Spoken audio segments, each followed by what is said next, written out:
¿Qué ocurre? Que ese dióxido de azufre, al ser soluble en el agua, una parte de él, una fracción de él, se va a solubilizar en el agua. Y entonces vamos a tener una cantidad de agua con dióxido de azufre. Y la otra parte va a quedar en el aire. ¿Ok?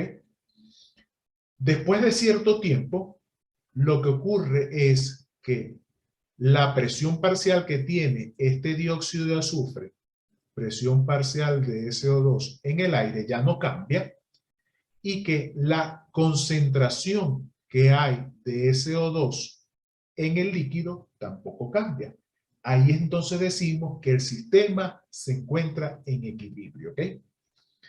Si tomamos esas presiones parciales o concentraciones y calculamos fracciones molares, vamos a encontrar entonces aquí la fracción molar de SO2 que hay en el seno de la fase gaseosa y la fracción molar que hay de SO2 en el seno de la fase líquida, que después de cierto tiempo vendrán a ser condiciones de equilibrio. Supongamos que ese experimento tiene lugar a diferentes temperaturas. Inicialmente, una temperatura de 40 grados centígrados. ¿Y qué hacemos a 40 grados centígrados? Que cada cierto intervalo de tiempo vamos ingresando al sistema, abriendo y cerrando esta válvula, una cantidad de SO2. Y después de esperar el tiempo, medimos la concentración que hay en el seno del líquido que se ha equilibrado para esa condición. ¿Está claro el experimento hasta este punto? Isabela, ¿está claro? Profe, qué pena, para mí no tanto. ¿Me podría explicar otra vez? Perdón. Claro, Lina. Vuelvo otra vez. Tengo un sistema donde inicialmente, tengo aire y agua, ¿ok? Abro esta válvula que está acá y por esta válvula ingresa SO2. Ingresa una cantidad de SO2 acá, a la fase gaseosa.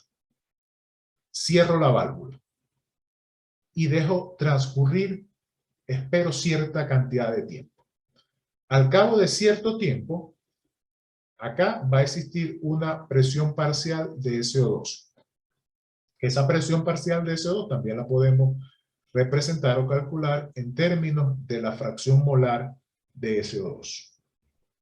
¿Qué va a ocurrir? Que como el SO2 es soluble en el agua, una parte de SO2 se va a solubilizar en el agua.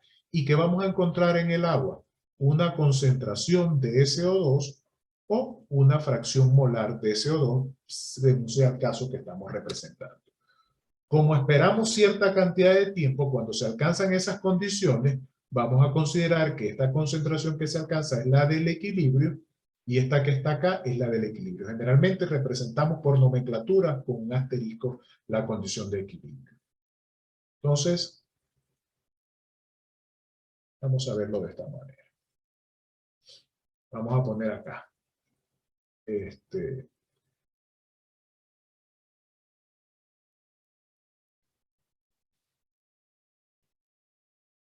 El recipiente se encuentra a 40 grados centígrados.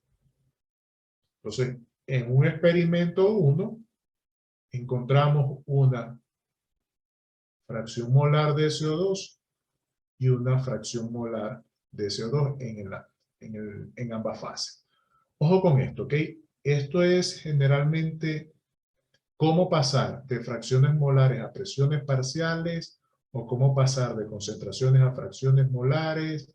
Eso es algo de química general, de balances de materia, que no los agarre esto desprevenido, ¿ok? En términos de trabajar con diferentes unidades de concentración. Entonces, al cabo de un tiempo, medimos esa fracción molar y medimos esa fracción molar en el seno de las dos fases. Vamos a hacer un experimento 2. Entonces, en un experimento 2, volvemos a abrir esta válvula y dosificamos una cantidad de CO2.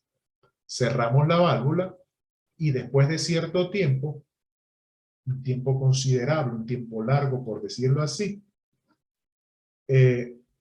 ocurre otra vez el proceso de absorción, desorción, porque generalmente hay una parte que se solubiliza, pero también hay una parte que pasa al aire, hasta que se alcanza otra vez la condición de equilibrio. Volvemos a medir esta fracción molar en el seno de la fase gaseosa, esta fracción molar en el seno de la fase líquida. Todo esto a 40 grados. Hacemos un experimento 3. Vuelvo a abrir la válvula, dosifico una cantidad nueva de CO2, cierro la válvula, espero el tiempo, mido esta fracción molar, mido esta fracción molar. Aquí tengo simplemente un manómetro y en ese manómetro vamos midiendo presión total. Tomamos una muestra, por ejemplo acá, y la enviamos a un analizador, a un cromatógrafo. Tomamos una muestra por acá y la enviamos a un cromatógrafo también, a un analizador de composiciones, y de esa manera vamos analizando cuál es la composición en un intervalo dado. Por ejemplo, ¿no? ¿Qué estamos haciendo? Como los puntos que estamos tomando corresponden a condiciones de equilibrio, perdón, ya asterisco, aquí asterisco, lo que estamos obteniendo es la isoterma de equilibrio. ¿Y qué será esa isoterma de equilibrio? Bueno, inicialmente no había nada, ni en el aire ni en el agua. Ese es el punto cero. Dosificamos una primera cantidad de dióxido de azufre y alcanzamos una fracción molar en el aire al cual le corresponde una fracción molar en el líquido. Este sería este punto. Luego, dosificamos una cantidad, otra cantidad de CO2. ¿Qué va a ocurrir? Que la presión parcial, la cantidad de CO2 que hay en el aire aumentó y que la cantidad que hay en equilibrio en el seno de la fase líquida también aumentó. Supongamos que este es el punto 2. Luego, dosificamos más cantidad, otra vez SO2. Aumenta la cantidad de CO2 que hay en el seno de la fase gaseosa, también aumenta la que hay en el seno de la fase líquida. Y así sucesivamente vamos encontrando entonces esta isoterma de absorción con B o isoterma de equilibrio. ¿Lo ve ahora, Lina? Sí, profe, muchas gracias. Vale. ¿Alguien más alguna duda? Ok. Este ejercicio lo podemos realizar a diferentes temperaturas. Ya no a 40 grados centígrados, sino que podemos hacerlo a menor temperatura, 30, 20, 15, y de esa manera lo que hemos obtenido son diferentes isotermas de absorción. Pero, ¿qué ocurre con esas isotermas de absorción? Esta isoterma de absorción tiene una pendiente M. Esa pendiente, como esto es un comportamiento lineal, es la pendiente de la curva del equilibrio. Esta isoterma de absorción a 15 grados centígrados va a tener otra pendiente. Vamos a llamar esta M40 y esta vamos a llamarla M15. La pendiente de M40 de esta línea es mayor que la de M15. ¿Qué significa que la pendiente de M40 sea mayor que la de M15?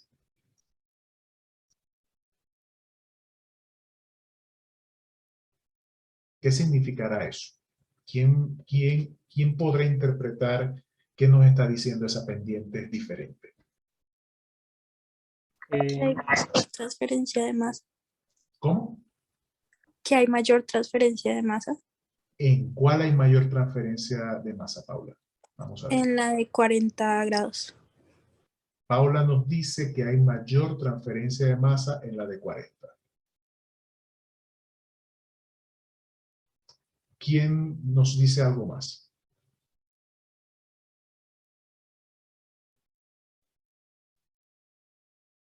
Ok. Bien, Paula. Tu respuesta Profe, es... A ver, Lina, dime. pues no sé si esté correcto, pero también sería como que va a tener más dificultad a 40 grados centígrados para, al pasar por la fase líquida.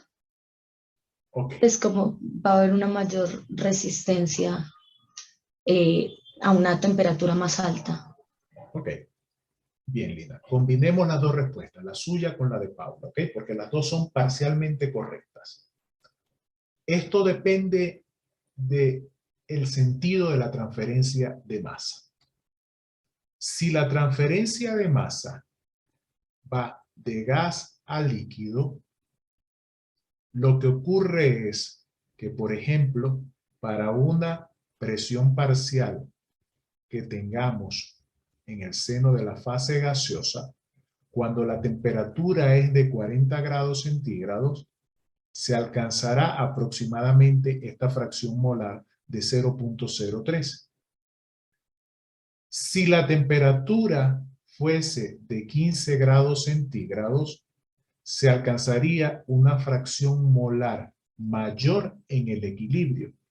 Entonces, aquí lo que nos está diciendo este proceso es, primero, que mientras menor es la temperatura, se favorece la transferencia de masa de gas a líquido, dado que habrá una mayor fracción molar en el seno del líquido que está en equilibrio con el gas a menor temperatura.